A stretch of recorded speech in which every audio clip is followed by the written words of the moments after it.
अहमदपूर शहराचा प्रश्न लिंबोटीचंही पाणी किती दिवस चालेल सांगता येत नाही। धरण खूप मोठं आहे, पाणी पडेल, कारण मागच्या 2 वर्षापासून अहमदपूरमध्ये पाणी पडत नाही। आहेत ती धरणं सगळी आमची आटून गेली। आज ग्रामीण भागामध्ये पाणी पुरवठा करायचा असेल तर लिंबोटीला टँकर आणून भरून आपल्या ग्रामीण भागामध्ये पाणी द्यावं लागेल, एवढी वाईट अवस्था अहमदपूर तालुक्याची आहे। कारण आजूबाजूला कुठल्याही एक काळेगावचं तळ आमचं जर पाहिलं तर त्याच्यामध्ये अहमदपूर शहराचं सर्व घाण पाणी जातं, त्याच्यामुळे तेही आम्ही पिण्यासाठी वापरू शकत नाही।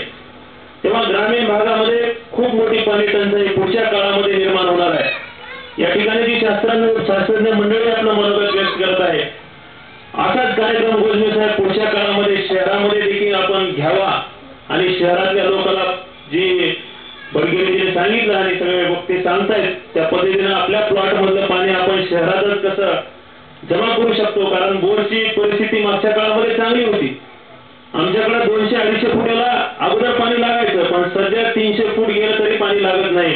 आणि जी बोर मे मध्ये जून मध्ये बुचक्या मारायची बंद पडायची ती बोर आजच आमची जानेवारी मध्ये बंद पडलेली आहे।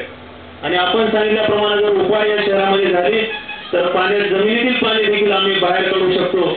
आणि पुढच्या काळामध्ये मी या ठिकाणी मला तरी म्हणजे पाणी जपूनच वापरावं लागणार आहे, पाण्याची फार गरज आम्हाला आहे। लिंबोटीचं पाणी 24 तारखेच्या नंतर सुरळीत होईल आणि त्यानंतर अहमदपूर शहरातून दुसरी एक परमनंट वॉटर सप्लाय स्कीम जिथे एस्टिमेट 25 कोटी रुपयाचा आहे, त्याची आपण केंद्र शासनाकडे मागणी केलेली आहे आणि लवकरात लवकर तीही योजना पूर्ण होण्याच्या मार्गावर आहे। तेव्हा पुढच्या काळामध्ये पाणी कमी पडणार नाही, पण आपण शहरातच जर पाण्याचा उपलब्ध साठा निर्माण केला तर अशा कार्यक्रम होण्यामागे खूप मोठं काम ज्या ग्रामीण विकास लोकसंस्थेने या ठिकाणी आयोजित केले ते कुठेतरी साध्य झाल्यासारखं होईल।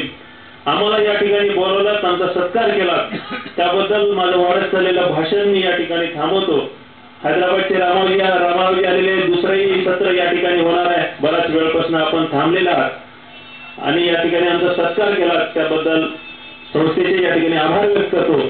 आणि मला थोडंसं बाहेर जायचं असल्यामुळे आपल्या सर्वांची माफी मागून मी या ठिकाणी थांबतो। जय हिंद, जय महाराष्ट्र।